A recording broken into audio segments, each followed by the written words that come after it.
One of the biggest concepts that I teach is muscle-centric medicine. Number one, you have to control for calories. And I think in our space, there's a lot of controversy over that. You have to control for calories. And I think women go, oh, I've got to lose the fat, I've got to lose the fat. But actually, it's like, no, actually, have you got to gain some muscle now? And then the fat's going to take care of itself. What's so interesting is when you think about it, diseases of Western society really are metabolic diseases. The root cause is not obesity. The root cause is skeletal muscle. Even women in their 70s can gain more muscle tissue, more muscle mass. Absolutely. Age is not a block, is it? Age is not a block. You can always improve the quality of your life by improving strength training. We do lose muscle as we age. Our metabolism does slow down as we age. You execute it, you don't wait for motivation. And I think that human behavior is incredibly predictable. You have to know your weaknesses deeply because they show up, and then you plan for them. I think, again, everything has a season. And when we adjust for that season, then you hit those goals. So I'm so excited to be joined with you here today, Gabrielle. It's been a long time coming. You were one of the guests that I really wanted to have on the podcast because I absolutely love your work and everything you share. So first of all, a very warm welcome to the show. Thank you. Thank you for having me. I'm glad this worked out. Yeah, so happy. So let's start because I think it's so important that people really understand this concept. You talk about muscle being an organ of longevity, and I think that's so key. Can you explain a little bit more about that for listeners, please? Yeah, absolutely. One of the biggest concepts that I teach is muscle-centric medicine. And muscle-centric medicine is exactly that. It's the concept that muscle is the largest endocrine organ in the body, and it's responsible for the trajectory of how we age. Arguably, it's responsible not only for our locomotion and physical prowess, it's also responsible for our metabolic nature, meaning being able to maintain our body composition. What's so interesting is when you think about it, diseases of Western society really are metabolic diseases. Alzheimer's, there are genetic components of Alzheimer's early on, but Alzheimer's is a metabolic disease. Cardiovascular disease, hypertension, obesity. These are diabetes. These are diseases that relate to metabolism. Traditionally, people talk about fat tissue, right? It's all about adiposity and how do we lose weight, and we're obese and we're too overweight as the problem. That is a symptomology of a different root cause. The root cause is not obesity. The root cause is skeletal muscle. By understanding that skeletal muscle is the origin of the problem, then we actually can correct the way in which we go about executing treatment. Yeah. And you talk a lot about this, right? That most people are actually under-muscled. Right. Because that's what gives them better lipid profiles in their bloods, better Absolutely. insulin sensitivity. And I think it's so important that people really understand this. My understanding is that muscle starts to decline from sort of 30 onwards if we're not using things like enough protein and resistance training. Is that right? That's absolutely right. And it's interesting because when we are very active, arguably that will be pushed out. We are domesticated as a species. So we use less, we use the escalator, and even our jobs. Most people are not out in the field working. Individuals that are incredibly active are able to maintain muscle quality, which they probably did decades ago. However, when everything has now become more convenient, our capacity to maintain muscle really requires specific strategies. And that's exactly what you said, resistance training and really understanding the dosing of protein, how you utilize that nutrient to stimulate muscle. It's so important. And I wish more people would really, really get the concept, because for me, what I've found, both myself and my clients, if ever I feel like, and none of us are in peak 100% physical condition all the time, right? Most people will even say, I have a few pounds or a few kilos to lose, right? Where they're within that margin. And for me, the best trigger for that is as soon as you begin to strength train and you increase your protein, the fat that you need to lose actually just drops off. It isn't that difficult, right? No, it's not.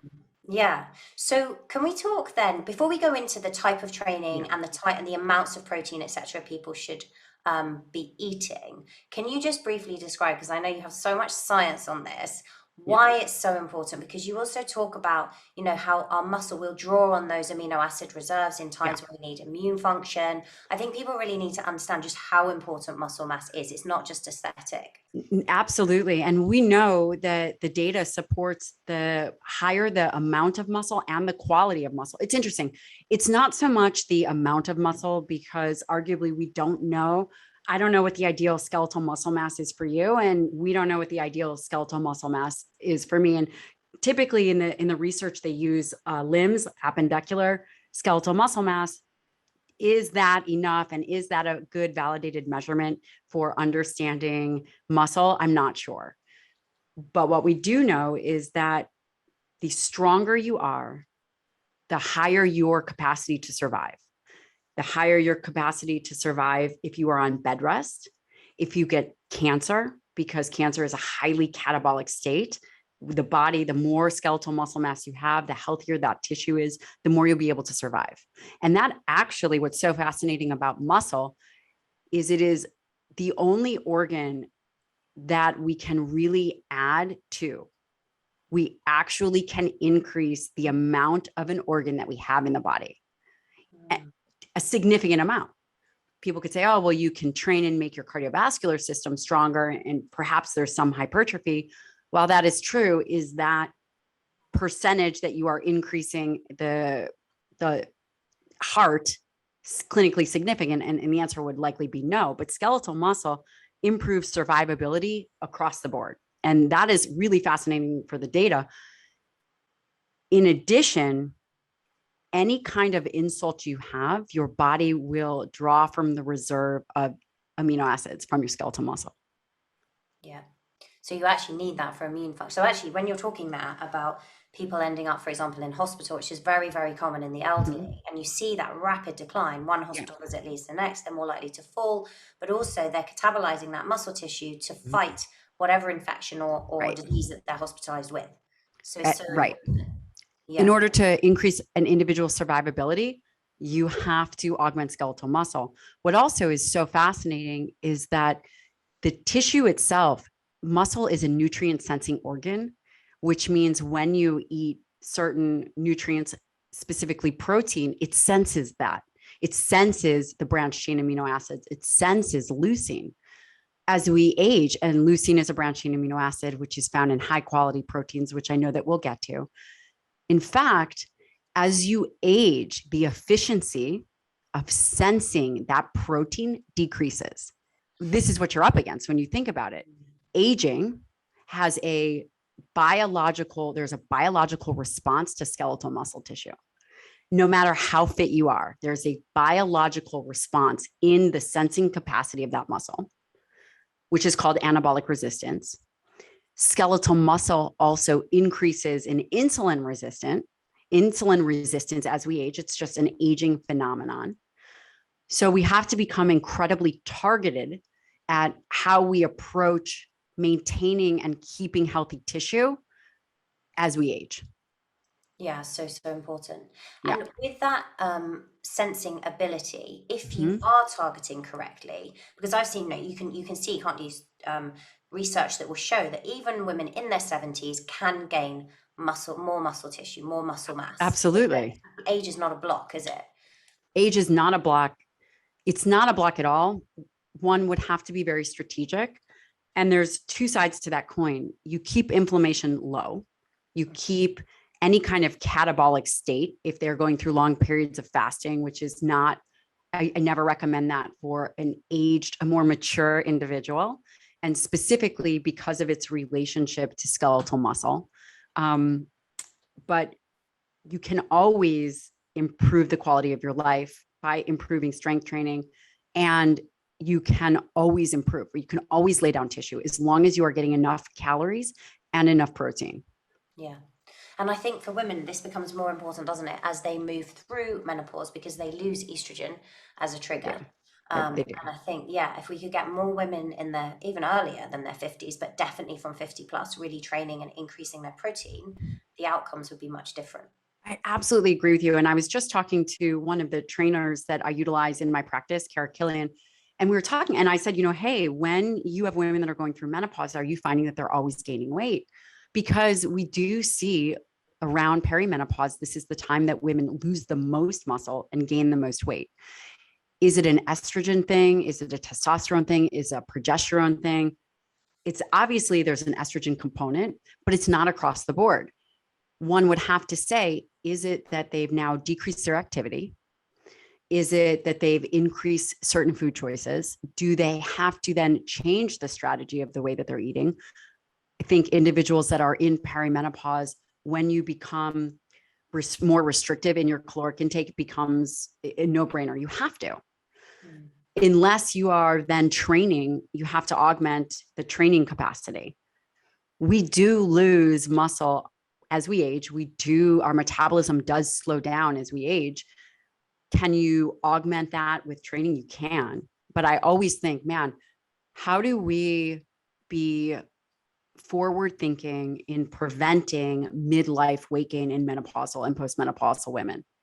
Yeah, I absolutely agree. And Yeah. also, I think as well, like postpartum, right? There's an opportunity there as well when women Mhm. are getting back in shape, actually to gain some muscle because your Yeah. body's been busy putting on a certain amount of fat. And I think women go, oh, I've got to lose the fat, I've got to lose the fat. But actually, it's like, no, actually, have you got to gain some muscle now? And then the fat's going to take care of itself. Right. Um, Right. so when we're looking at like gaining muscle, because there's different amounts that we would need to actually physically gain muscle and then to get in a maintenance stage. So when we're looking at women who now want to regain some muscle mass, what have you found? Because I think people get worried here and they feel like it's too much protein.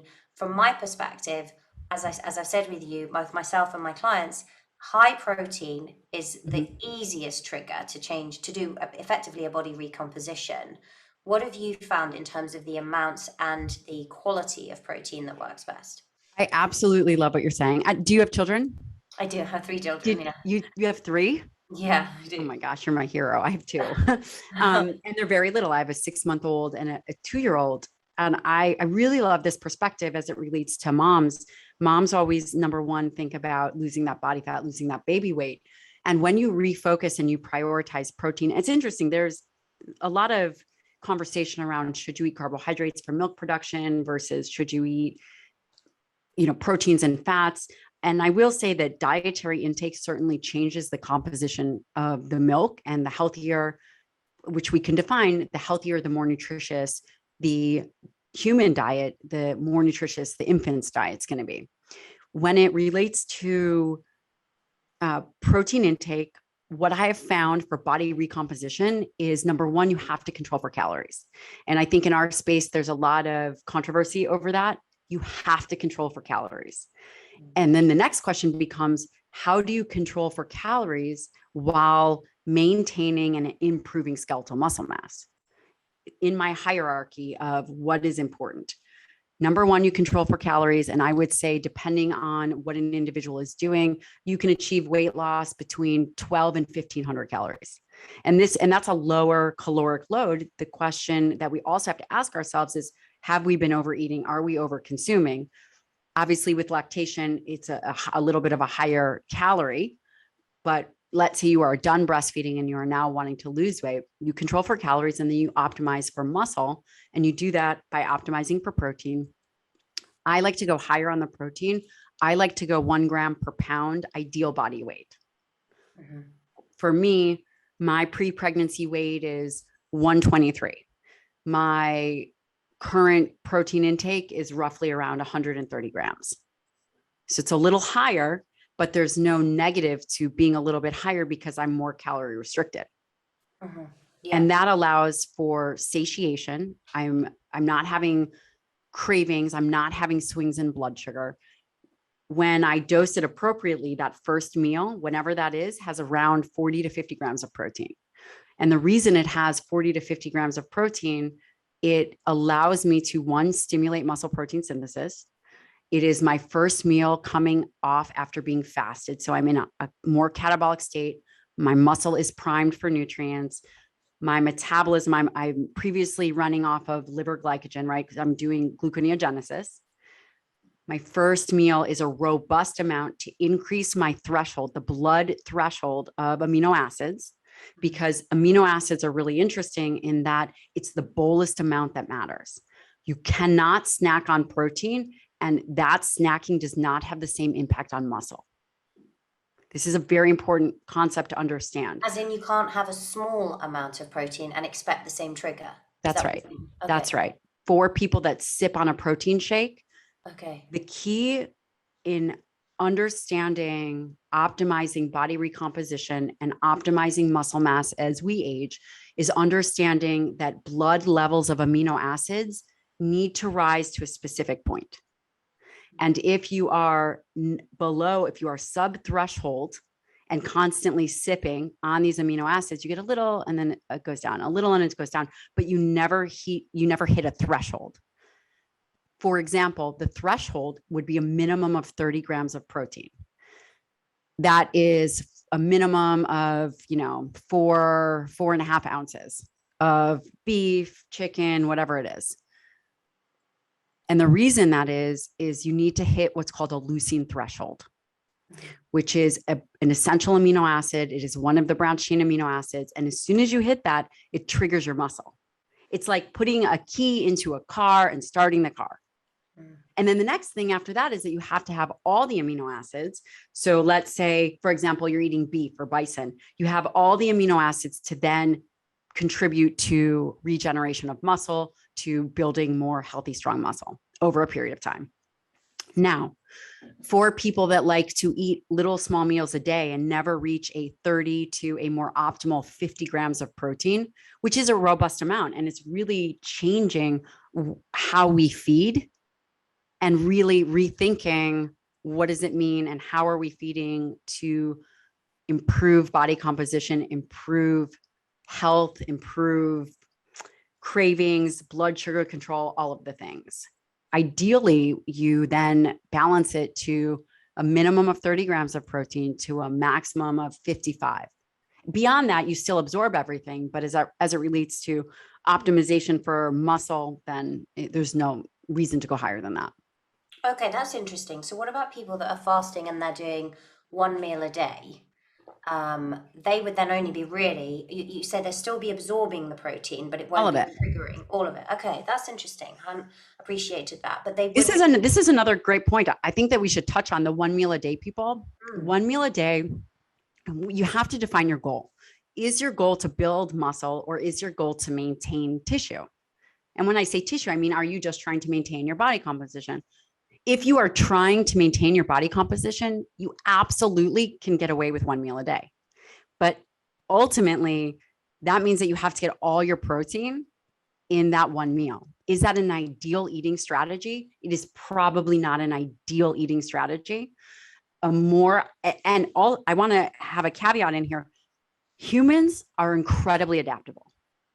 We could do and cycle through different strategies. It doesn't have to be one way of eating for a lifetime, where this is how I eat and this is what works for me. It can be for this 1 month, I am going to do 1 meal a day. I'm going to measure my body composition before. I'm going to measure it after. You can, for example, if you're younger, get away with 1 meal a day, assuming that you're training, you're doing resistance training and you're just doing a lot of activity. Then people, some of the research would say, well, the 24-hour period amount of protein that you get in is really what's important. How much protein you get in a 24-hour period. And I agree with that. However, I will say if you are up against aging or hormonal changes or thyroid challenges, you have to take that into consideration. And what would be an ideal strategy? I mean, that's at least what I've seen in clinical practice. Yeah, it's somewhere between 30 and 55 grams. For sure. And the literature supports that. There is an art, there is a science of medicine and a science of and a science to nutritional science. And then there is the art of doing it, which comes from, decades of practice and experience in the arena with patients. The best of both worlds is really combining the science and then the clinical practice. Yeah, for sure. And what about in terms of when people have done resistance training, some of the research I've looked at is particularly for women, having that dose of protein with some carbohydrates can moderate that cortisol response if it's within 60 minutes of the workout.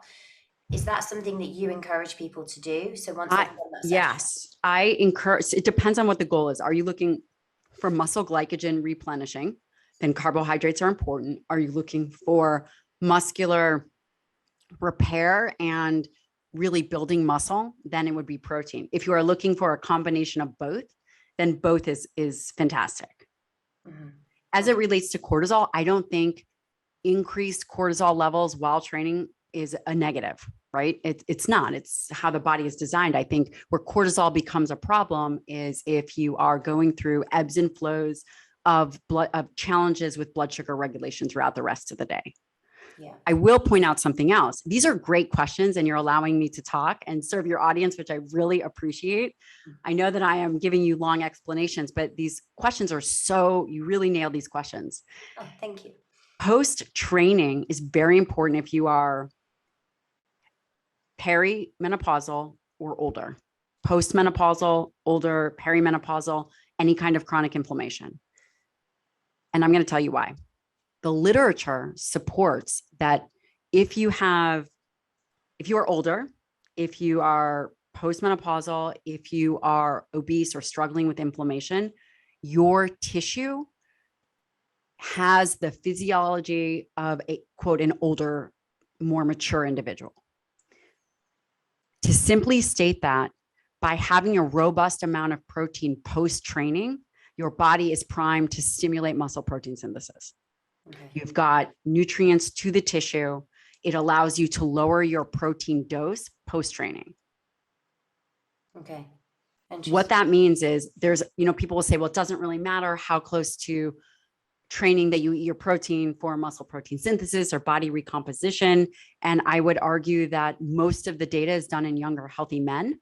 And that if you are a woman and if you have hormonal changes, if you are obese if you are older, then we know that you can overcome anabolic resistance, which is that inefficiency of skeletal muscle when you resistance train and then when you eat protein.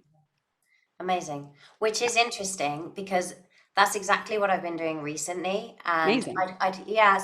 I'd gone through a stage because I like to periodize training. I'd gone through a stage where I was doing more cardio, and some people listening, right, will be doing that and they're into running. And then I'll go through a stage and I'm like, right, I want to gain some more muscle mass. And I've been very, very disciplined with my protein. And now I can get back to doing, I'm 45, I can get back to doing a pull-up with no assistance. Amazing. And that is literally through the resistance training and the protein. And that's why I'm so I'm so excited to have you on, because I just think the more people that can really get this, the more they can protect their health and longevity.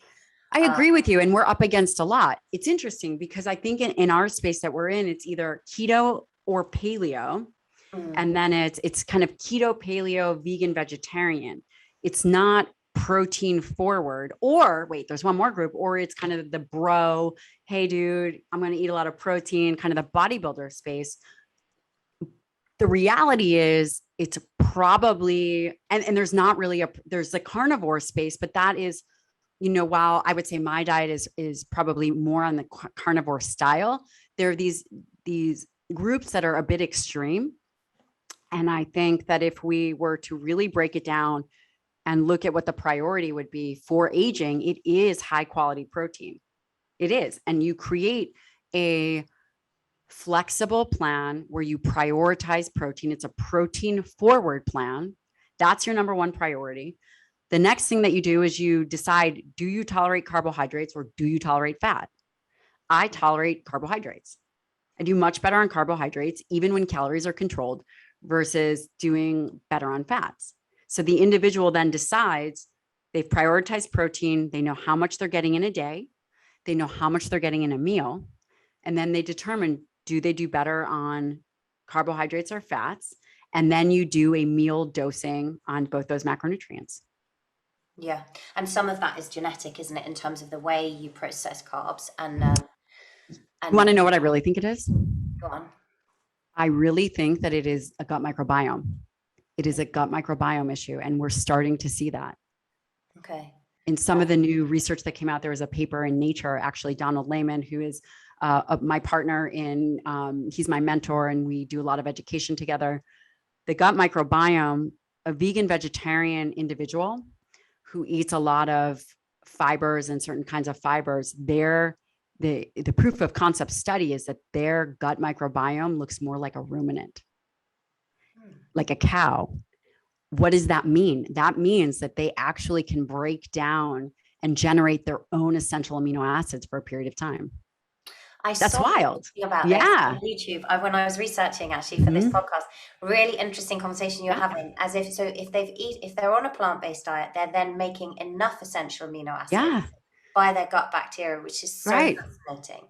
Because I get asked Right. this question a lot with vegetarians. Well, how can I get enough protein without the difficulty, isn't it? Is then Mm. not having you're always having carbs. Every time you're having protein as a Right. vegetarian or a vegan, you're having carbohydrates, Right. particularly as a vegan, Right. which can be a challenge for some people. But then if you have enough muscle mass, even notwithstanding the microbiome, right, the carbs are not going to be an issue, because I remember eating such high carbs after my second pregnancy to get back in shape. Mm. And yeah, I kind of had an 8-pack coming because I was training so Amazing. hard. And I think that's the thing, isn't it? It got to the point where I was like, actually, this is a bit too lean. I don't like it.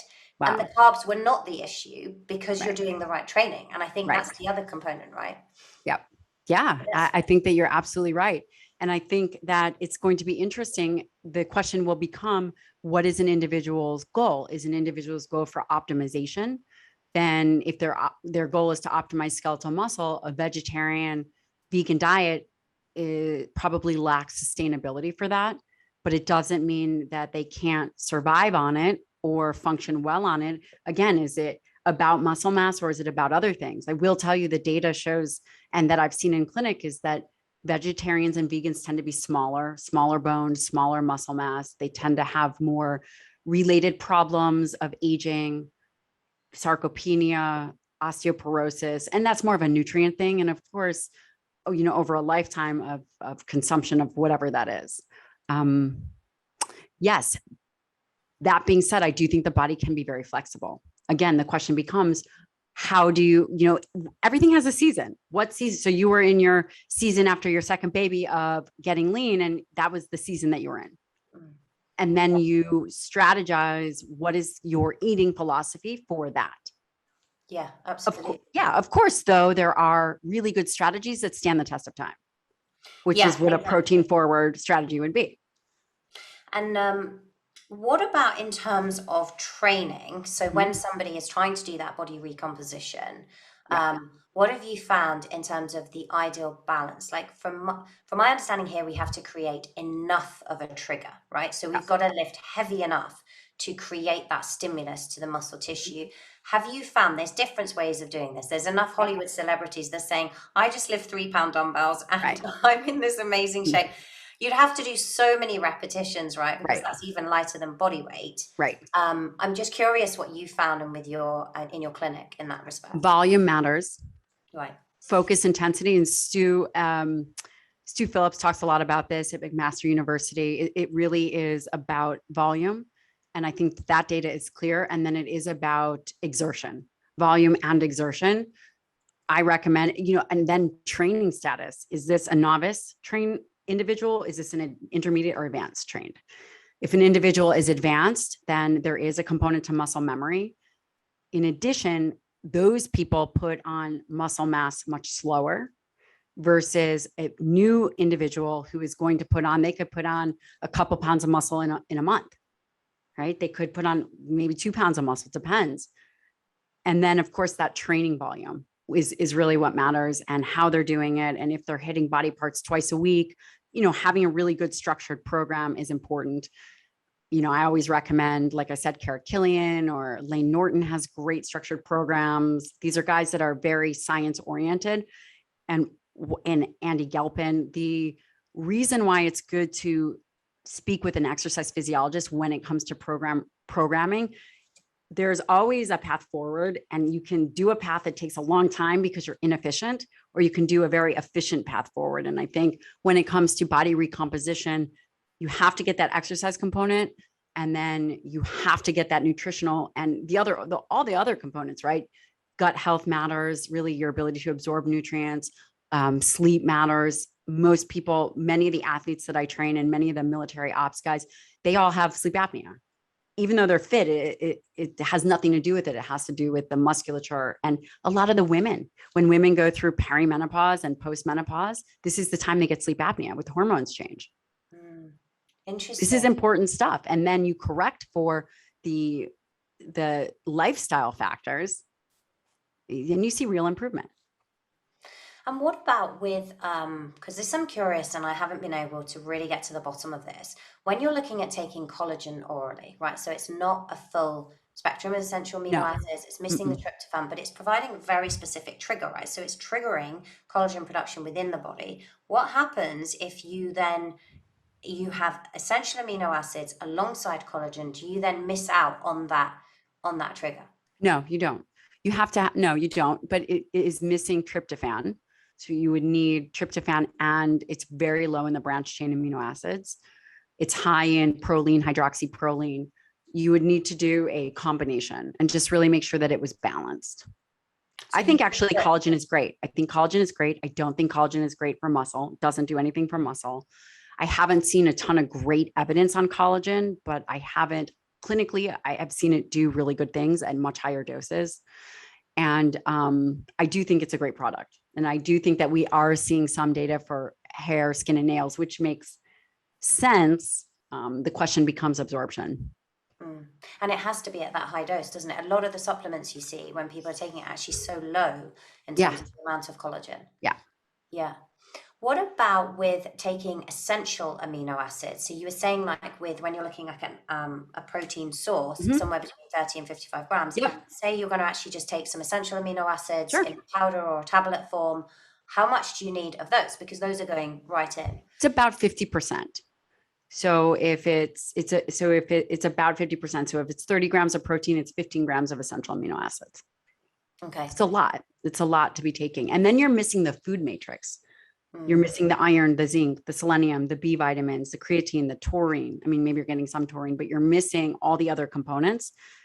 We have to begin to think about the macronutrients and the food sources as food matrices. Right now, we have this isolated thought of protein, carbohydrates, and fats, as opposed to what is in it that makes up the whole component, right? When an individual goes to an essential amino acid, which can be very helpful if their diet is low in protein, the question then becomes, and what one would have to think about is, what about the other components? Like I said, those minerals, those vitamins and minerals that you're now not getting. Yeah. Yeah. And that becomes an issue. And I do think it's very valuable. I do think that if, you don't want to be eating that much, or you are vegan or vegetarian, that can be beneficial. The other place that it's beneficial is if you are willing to add in a high quality protein like beef, but you only want to eat 1 or 2 ounces, then you add in an essential amino acid mix. Yeah, that can work. I've used that as well sometimes. Like, I mean, it's weird. It doesn't taste great to mix it, but again, one has to understand that it needs to be consumed together. It has to be consumed together to get enough of that stimulus. Yeah. If you are looking for muscle, if you are looking to stimulate muscle protein synthesis, then you must feed it appropriately. And what about when you're training, say you're doing a fasted resistance workout in the morning, would you take some essential amino acids? No. Now you're moving into training in a low glycogen state, which we are beginning to see. Again, the research is very new on myokines.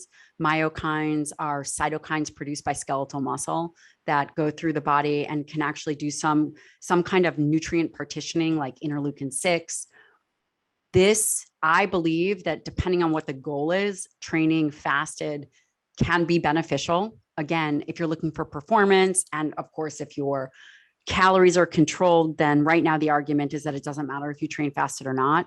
From a different perspective, the cytokine release may be different when you are training fasted versus non. But again, this is very early science.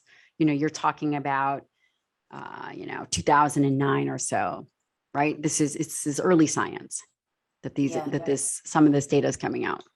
Interesting. But you would say actually training in a fasted state is not an issue so long as you're going to refuel. No, right. That makes sense. I mean, exercise is a catabolic state. You don't train and you're not putting on muscle. You put on muscle. It's really in the recovery. And I think that those are good questions. I think it depends on the individual. And I think it depends on the kind of training.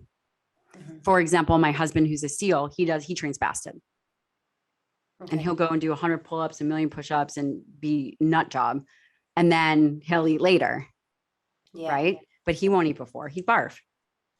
I think it's also a function of time, isn't it? I was having a conversation with a client just today because, like, for me, for example, I'm very unlikely to do a workout if it hasn't been done by. And here in the UK now, it's like 2:45. Right. If I haven't worked out in the morning, it's I'm unlikely with for you. that to I'm happen. with you. And we have 3 children.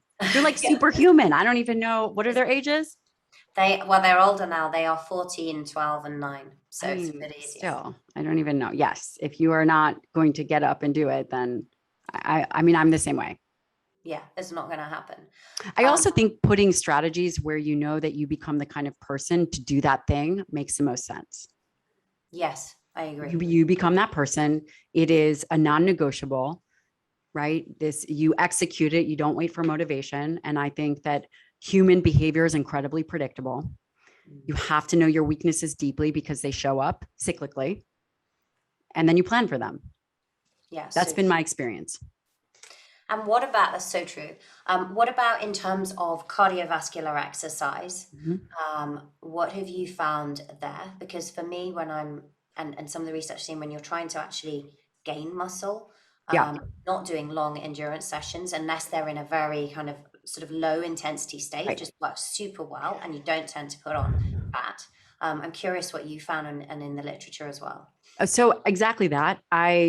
What is your focus? If you are constantly training and doing a lot of cardiovascular activity, it is hard to put on muscle. Can you do it? You can do it, but you need a large amount of calories. You have to be resistance training.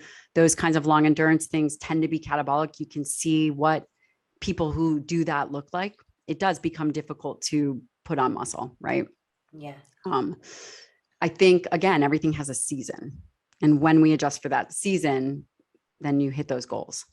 Yeah, absolutely agree. And you have a great download on your website I all do. about the Lion Fruit. It's amazing in terms Yeah. of how to apportion these things and get enough protein. I guess one sort of last question before we close is for somebody, you talk about dosing the protein according to your target goal weight. Uh-huh. And so 1 gram per pound of body weight. Mm-hmm. What about for somebody who is drastically overweight? Would you have them, that obviously their interim goal is going to be very different if they're ultimately trying to get to 140 pounds, but right now they're 300 pounds. Right. How would you adjust for somebody in that situation? It's 1 gram per pound ideal body weight. Still, okay. Ideal. No, not. So for example, if someone is 300 pounds and their ideal body weight is 200, then they go to 200 grams of protein. And again, the literature doesn't necessarily support 1 gram per pound ideal body weight, but it is defendable. From a scientific standpoint, that number is defendable. Typically, for an older adult or for a lot of the literature, it talks about between 1.2 to 1.6 grams or even 1.8 gram per kilogram. I don't feel that there is any issue by adjusting up to 1 gram per pound ideal body weight. Yeah. Does an individual have to do that for an optimal body recomposition? They don't at all. You could easily get carbohydrates or fats or some other macronutrient. The question becomes, if you are in a calorie deficit, what is the most effective way to maintain skeletal muscle if you are not training? Arguably, you are going to become more tired depending on how strict you are. Then it is defendable to increase that protein intake. There's never been evidence to support that high protein is a problem. Despite what the narrative is, the data doesn't support that.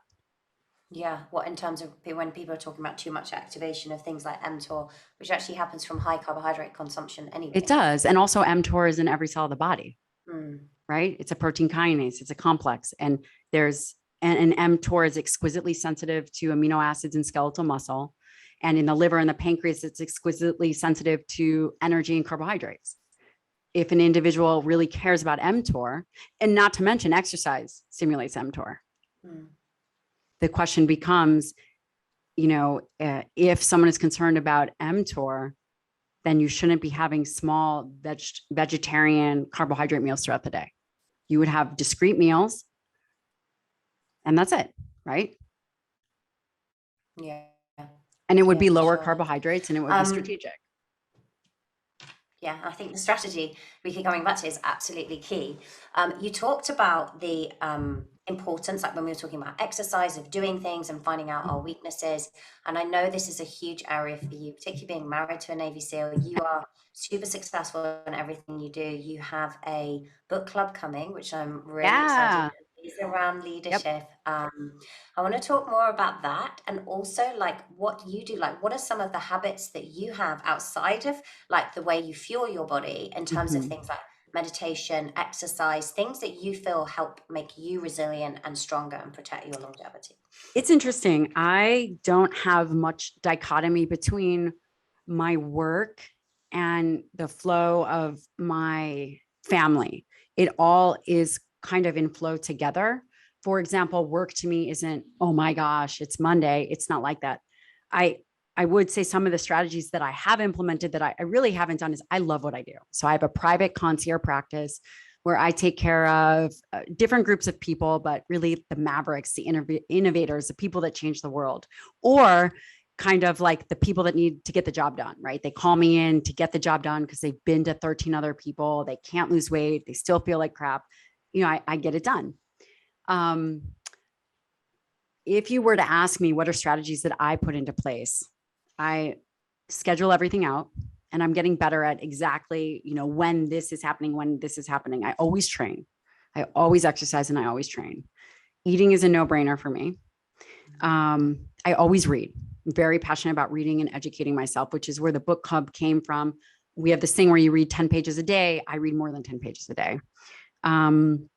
I always design my day. I have a group. I work with the Handel group, and there's this group, and we design our day before the day happened. This is what's going to happen today. This is how I'm going to design my day. This is who I am showing up as, and this is how I'm executing it. Mm-hmm. And then at the end of the day, like, did you get your, stuff done? Is this what happened? And if it's not, there's a reflection as to why and a rewriting of what happened, rewriting of the day. So then it allows you forward movement every day. That's interesting. Yeah. Mm-hmm. You set aside time for that at the end of the day. In the morning and at the end of the day. But also that review is so critical. Yeah.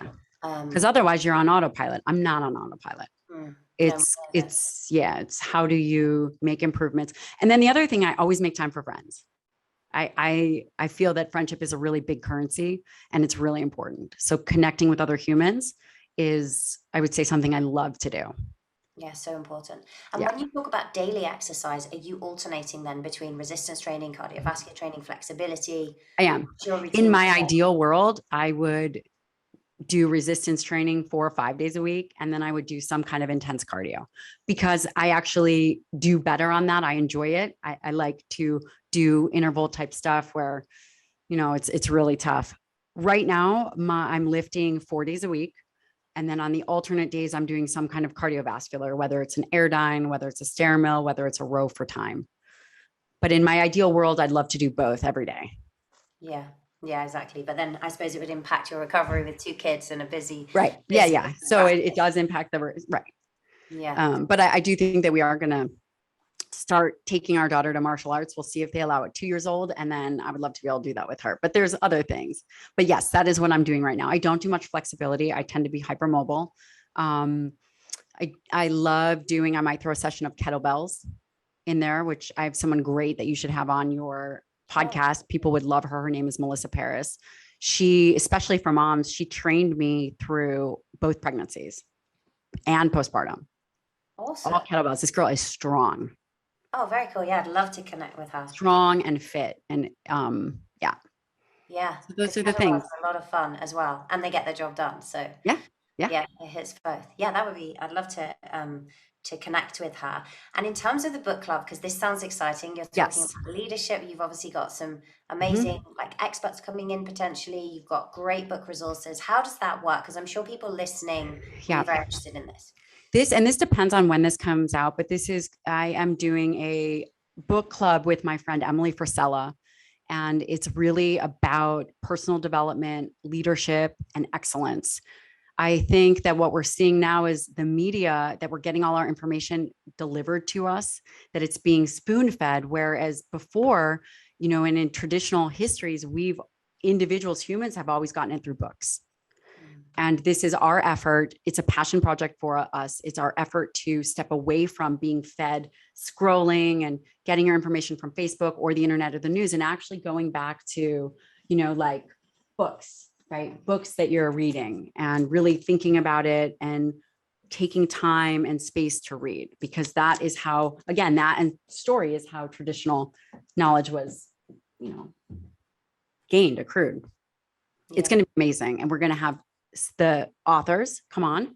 We're also going to have a guest expert who is an expert in that subject. So for example, we'll probably start with a couple Navy SEAL books in the beginning to build a foundation of character and the core ethos. We believe in innovation. We believe in transparency and truth and these kinds of things. It's going to be awesome. So they can go to, I'll also send you a link. It's Freedom Reads. We have an Instagram, and the link, I believe, is freedomreads.com. I'll have to, of course, confirm that. We'll be only open for short periods of time because we want everyone to be on the same page. Yeah, that makes sense. So, and a lot of people, I think, read books almost they're trying to read too many sometimes, right? Some people don't read enough. Yeah. Some people try to read too much and they're not really digesting it. Right. So we will link to that in the show notes. That's super exciting. It's something I want to join myself. Yeah. Do you have a favorite book that has inspired you along the way? Oh gosh. So like I said, reading is one of my, it's one of the things I do. What is a favorite book? Everyone will say The Alchemist, but there's so many, but David Whyte is a great author. Whyte. Have you read anything? No, I haven't. I'm going to know that. Amazing. Yeah, just so many books. And right now I'm reading Attributes by Rich Diviney. And that's the difference between skill acquisition and then who you are, your baseline, your natural tendencies of attributes, and navigating both of those and what is important in building a team. Interesting. Yeah. Oh, amazing. Yeah, I am also an avid reader. So I will link to Freedom Read in the show notes. We'd love to have you. I mean, it's really, and it's also about community. So it's also about a group of people that believe the same things that we believe. Right. And there's all kinds of things. There's mentorships groups, there's all kinds of things, but how amazing would it be that you could listen to your favorite author, where you read a book called, Overcome or The Trident or Habits by James Clear. And then you have James talking about the book and that you're part of, and you're submitting questions. And then you have another expert that's implemented this. Be amazing. It will be. Totally. And then we'll have curriculum. And it's really a passion project that I feel is going to be really important and impactful and of service to people, especially right now. And it's a way of not dividing us, but it's a way of bringing us together. And, nutrition and health is very divisible, and it's unfortunate. It's very division oriented. You believe this and I believe this, therefore we can't be friends. And it is not a way to elevate humanity. And when you think about what it takes for us to be the best version of ourselves, it's not being in our own echo chamber. No. It is about being collaborative and being together.